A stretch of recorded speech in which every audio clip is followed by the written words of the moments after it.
everybody, it's Christy from Movers and Shakers Music, and today we are episode 10 of our first series in the What Instrument Is That and How Do I Use It. Today is the last in our first series of percussion instruments, okay? So we've had 10 instruments and I hope you found some really great tips out of using them.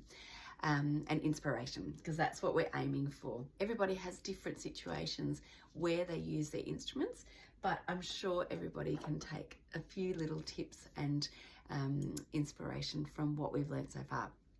Our final instrument today is another metal instrument, although you can get these in brass as well. Now they're cymbals. These ones are kind of like finger cymbals. You can play them like this. But you can also see them, so these ones have got elastic. You could also see them with the wooden knob on the top, so it's easy for little hands to carry, to hold. And you can also see obviously bigger ones. Now, I wish I have bigger ones. I spent some time teaching piano within another class where they had lots of instruments, you know, they had a band and everything. So you could see these massive big instruments like this, big cymbals like this, and they're made of brass and they have such a beautiful sound, like a real crash. You can just imagine them in a room full of kids. You'd probably have to take it outside to explore your music for that one. But we also have, I have some beautiful little Tibetan bells as well. These are very high pitched. I use these more in a meditative way and to bring attention, because they do really, really cut through the sound. Have a listen. Ooh, they even get my ears, and you can roll the sound around. So that's just to show you that there are cymbals like that. They're very heavy. These are really special. So you would have to be mindful of why you're wanting to use those and how you're going to teach the children how to use them. Again, like I say, when I'm doing quiet time and meditation, I use it to bring a bit of sound ceremony in to say that our time is started. We have a little meditation or listening to our music, and then when it's finished, I ring the bell again. So it's a little bit different than finger cymbals, but it's just to show you what's out there as well. I'll pop these up here. So the finger cymbals, you can also use saucepan lids. Don't be afraid to use saucepan lids, the old ones, the metal ones with the handle, not the glass ones. Just putting it out there, that's a bit dangerous. And they don't have the good sound anyway.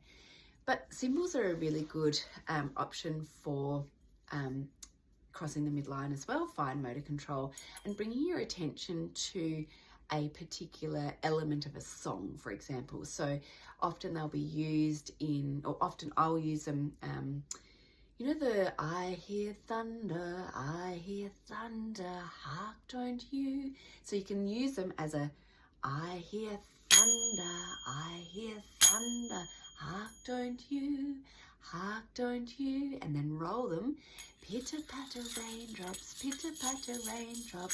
I'm wet through, and then shake them, I'm wet through.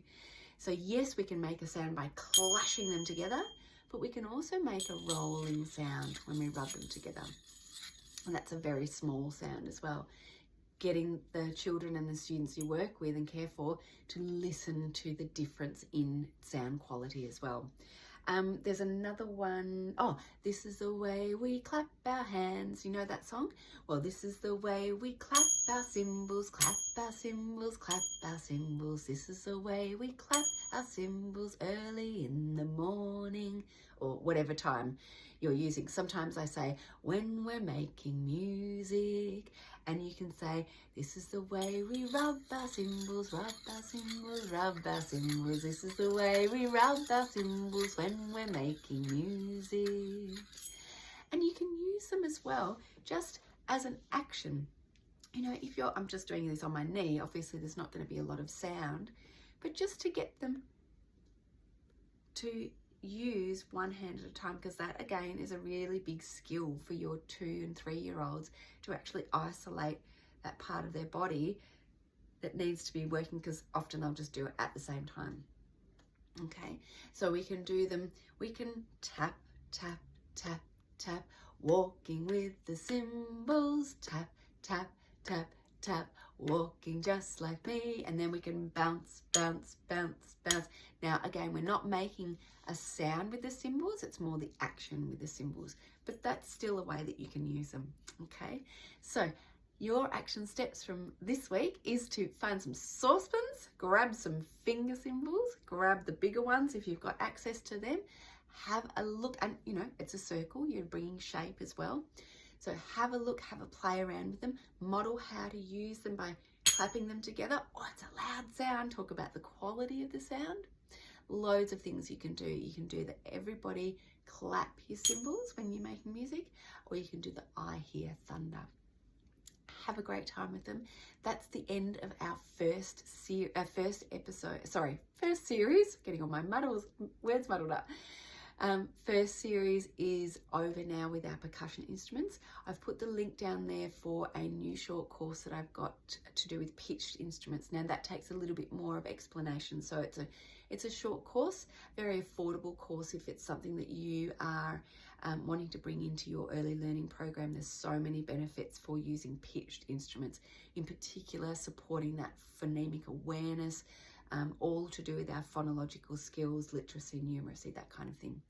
Anyway, that's all for me today. Have fun with your little finger cymbals or your bigger cymbals if you've got access, and I'll see you next time. Bye.